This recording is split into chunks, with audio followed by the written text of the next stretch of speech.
Welcome to channel SRT Telugu lectures. మనం ఈరోజు C programming languages వీడియోస్లో C program for printing the multiplication table గురించి discuss చేద్దాం. మీకు కనుక వీడియో కంటెంట్ నచ్చినట్లయితే, అలాగే ఈ కంటెంట్ మీకు హెల్ప్ అవుతుందని అనిపిస్తే ప్లీజ్ ఈ ఛానల్ని సబ్స్క్రైబ్ చేయడం అయితే మర్చిపోద్దు. సో మల్టిప్లికేషన్ టేబుల్ ప్రింట్ చేయడానికి సి ప్రోగ్రామ్ రాయాలి. సో మల్టిప్లికేషన్ టేబుల్ అంటే ఏంటి? సపోజ్ 2 టేబుల్ రాయాలనుకోండి. ఏం రాస్తాము? 1 2s are 2, 2 2s are 4, 3 2s are 6, 4 2s are 8 ఇలా రాస్తాం కదా. సో ఇక్కడ ఏం చేస్తున్నాం మనం? ప్రతిసారి ఒక నెంబర్కి ఒక సిరీస్ ఆఫ్ నెంబర్స్ని మల్టిప్లై చేస్తాం. సో అంటే ఏంటి? మల్టిప్లికేషన్ ఆపరేషన్ అనేది ఇక్కడ రిపీటెడ్గా అవుతుంది మనం మల్టిప్లికేషన్ టేబుల్ ప్రింట్ చేయాలంటే. సో మల్టిప్లికేషన్ ఆపరేషన్ రిపీటెడ్గా అవుతుంది కాబట్టి, సో ఏదైనా ఒక ఆపరేషన్ రిపీటెడ్గా అవుతున్న ఆపరేషన్ మనం సి ప్రోగ్రామ్లో రిప్రజెంట్ చేయాలంటే ఎలా రిప్రజెంట్ చేస్తాము? లూప్స్ యూస్ చేసుకుని రిప్రజెంట్ చేస్తాం. సో లూప్స్ ఏమేమి ఉంటాయి? For loop, while loop, do while loop. So A loop అయినా యూస్ చేసుకుని మనం ప్రోగ్రామ్ రాసుకోవచ్చు. సో ఇప్పుడు నేను ఫర్ లూప్ యూస్ చేసుకుని రాసుకుంటున్నాను. సో ఈ ప్రోగ్రామ్ మీరు ఫర్ లూప్ ఎగ్జాంపుల్ ప్రోగ్రామ్గా కూడా రాసుకోవచ్చు. సో ఇప్పుడు నేను మల్టిప్లికేషన్ టేబుల్ కావాలి నాకు. సో ఏ ప్రోగ్రామ్ రాయాలన్నా ఫస్ట్ ఏం చేయాలి? అసలు ప్రాబ్లం ఏంటో ఐడెంటిఫై చేసుకోవాలి. తర్వాత ఇన్పుట్ ఏంటో చూడాలి. తర్వాత అవుట్పుట్ ఏంటో చూడాలి. సో మనకి ఇన్పుట్ ఏంటి?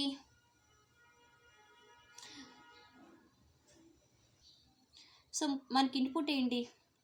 ఏ నెంబర్కి టేబుల్ ఫైండ్ అవుట్ చేయాలో తెలియాలి. సపోజ్ దీన్ని n అనుకోండి. నెక్స్ట్ ఎక్కడి వరకు టేబుల్ ఫైండ్ అవుట్ చేయాలో తెలియాలి. సపోజ్ 10 వరకు అనుకోండి. సో దీని రేంజ్ అనుకోండి. సో మనకి ఇన్పుట్స్ ఏంటి? నెంబరు, రేంజ్ ఇస్తే అవుట్పుట్ ఏం రావాలి? ఈ ఫార్మాట్లో రావాలి. 1 × 2 = 2, 2 × 2 = 4 మల్టిప్లికేషన్ అయ్యి రిజల్ట్ రావాలి. సో ఇక్కడ ఒకే మల్టిప్లికేషన్ ఆపరేషన్ రిపీటెడ్గా అవుతుంది కాబట్టి లూప్స్ యూస్ చేసి రాద్దామని చెప్పాను. అది కూడా ఫర్ లూప్ యూస్ చేసుకుని. మీరు ఏ లూప్ యూస్ చేసుకున్నైనా రైట్, జస్ట్ సింటాక్స్ డిఫరెన్స్ ఉంటుంది అంతే. సో ఫస్ట్ సి ప్రోగ్రామింగ్ లాంగ్వేజ్లో ఏం చేయాలి? హెడర్ ఫైల్స్ ఇంక్లూడ్ చేయాలి. #include stdio.h. తర్వాత ఏంటి? మెయిన్. తర్వాత ఏం చేస్తున్నాము? మనం యూజ్ చేసుకునే వేరియబుల్స్ని డిక్లేర్ చేయాలి. ఏమేమి వేరియబుల్ యూజ్ చేసుకుంటున్నాను? n, ఏ నెంబర్కి మల్టిప్లికేషన్ టేబుల్ ఫైండ్ అవుట్ చేయాలో n. r, రేంజ్ ఎంతవరకు ఫైండ్ అవుట్ చేయాలో r. తర్వాత i, ఫర్ లూప్ యూజ్ చేస్తున్నానని చెప్పాను కదా, లూపింగ్ వేరియబుల్ i. సో ఆ వేరియబుల్స్ని డిక్లేర్ చేసుకున్నాను, అన్ని ఇంటిజర్ వేరియబుల్స్. తర్వాత ఏం చేయాలి? నేను ఏ నెంబర్కి మల్టిప్లికేషన్ టేబుల్ ఫైండ్ అవుట్ చేయాలనుకుంటున్నానో ఆ నెంబర్ని రీడ్ చేసుకోవాలి. సో ప్రింట్ఎఫ్ ఎంటర్ నెంబర్ అని అడుగుతుంది. స్క్రీన్ మీద ఎంటర్ నెంబర్ అని అడిగితే కదా నేను నెంబర్ ఇస్తాను. సో అందుకోసం నేను దాన్ని ప్రింట్ఎఫ్లో రాశాను. Printf enter number. సో నేను సపోజ్ 2 ఇచ్చాను అనుకోండి. 2 వెళ్ళి ఎక్కడ స్టోర్ అవ్వాలి? nలో స్టోర్ అవ్వాలి. సో దానికోసం scan of %d %n. So integer variable కాబట్టి ఫార్మేట్ స్పెసిఫై %d అంటే ఈ వాల్యూ వెళ్ళి nలో స్టోర్ అవ్వాలి కాబట్టి %n. సిమిలర్గా రేంజ్ కూడా రీడ్ చేయండి. రేంజ్ నేను 10 20 ఎక్కడికైనా మన ఇష్టం. 50 ఎక్కడి వరకు ప్రింట్ చేసుకోవాలనుకుంటున్నారో మల్టిప్లికేషన్ టేబుల్ అక్కడి వరకు ప్రింట్ అంతవరకు ఇచ్చుకోవచ్చు రేంజ్. సో ఎంటర్ రేంజ్ అని అడిగితే ఆ రేంజ్ వెళ్ళి ఆర్లో స్టోర్ అవ్వాలి. సపోజ్ 10 ఇచ్చామనుకున్న ఆర్లో స్టోర్ అవ్వాలి. సేమ్ ప్రింట్ఎఫ్ ఎంటర్ రేంజ్ అని అడగాలి కాబట్టి ప్రింట్ఎఫ్లో అది వెళ్ళి ఆర్లో స్టోర్ అవ్వాలి కాబట్టి scan of %d %r integer variable కాబట్టి ఫార్మేట్ స్పెసిఫైర్ వచ్చేసి %d. ఇప్పుడు మనకి ఎక్కడి నుంచి స్టార్ట్ అవ్వాలి? మల్టిప్లికేషన్ టేబుల్ 1 నుంచి స్టార్ట్ అవ్వాలి. సో ఫర్ i = 1 ఎక్కడి వరకు రావాలి? రేంజ్ ఎంతవరకు ఇచ్చామో అంతవరకు రావాలి. 10 ఇస్తే 10, 20 ఇస్తే 20, 50 ఇస్తే 50. సో మన కండిషన్ ఎక్కడి వరకు ప్రింట్ అయ్యి ఆపాలి? ఆ రేంజ్ ఎంతవరకు ఇస్తే అంతవరకు ప్రింట్ అయ్యి ఆపాలి. సో 1 దగ్గర స్టార్ట్ అయ్యి రేంజ్ వరకు జరగాలి కదా. సో అందుకని ఇనీషియలైజేషన్ ఏంటి? ఫర్ లూప్లో i = 1 అంటే కండిషన్ ఏంటి? i <= r. Okay, i <= r. r అయ్యేంత వరకు జరగాలి. అండ్ దెన్ ప్రతిసారి ఇప్పుడు 1 ప్రింట్ అయిన తర్వాత నెక్స్ట్ ఇది దేన్ని ప్రింట్ అవ్వాలి? 2 ప్రింట్ అవ్వాలి. 2 ప్రింట్ అయిన తర్వాత 3 ప్రింట్ అవ్వాలి. అంటే ఇంక్రిమెంట్ జరగాలి.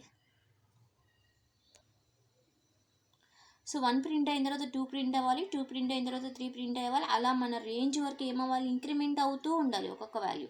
1 తర్వాత 2, 2 తర్వాత 3 అలా. అందుకని మన అప్డేట్లో i++. ఫస్ట్ i = 1 అయిన తర్వాత నెక్స్ట్ i = 2 అవ్వాలి. అందుకని i++. సో ఇది for loop syntax. Next enter అయింది లూప్లోకి. సో ఏమని మనకి ఎలా ప్రింట్ అవ్వాలి, 1 × 2 = 2. ఈ 1 ఏంటి,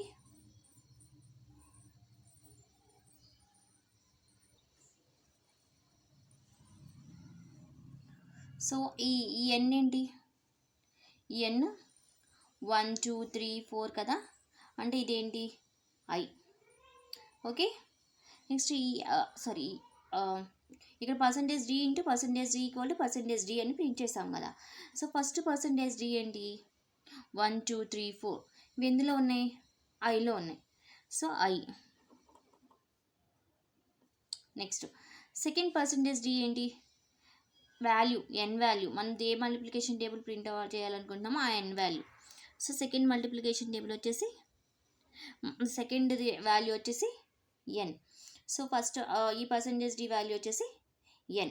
ఈ థర్డ్ వాల్యూ ఏంటి, ఈ రెండు మల్టిప్లై వచ్చిన వాల్యూ. సో I × n అయినా n × I అయినా సేమ్ వాల్యూ వస్తుంది కదా. So n × I, I × n అయినా రాసుకోవచ్చు, ఏమైనా రాయొచ్చు. సో ఇప్పుడు \n రాసాం. \n ఎందుకు రాసామంటే ప్రతిసారి 1 × 2 ప్రింట్ అయిన తర్వాత నెక్స్ట్ లైన్లోకి రావాలి.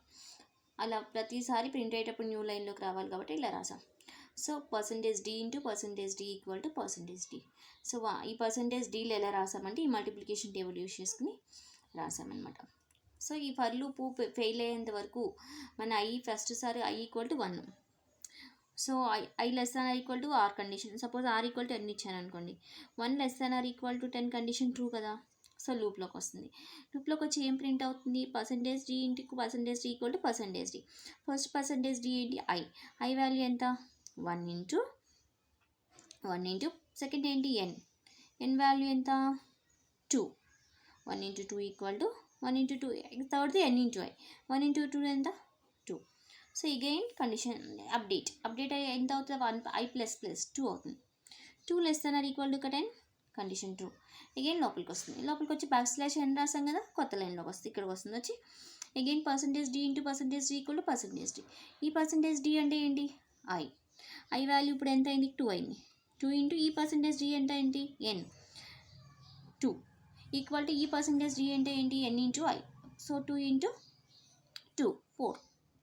సో ఇలా మన లూపు ఫెయిల్ అయ్యేంత వరకు ప్రింట్ అవుతూనే ఉంటుందన్నమాట.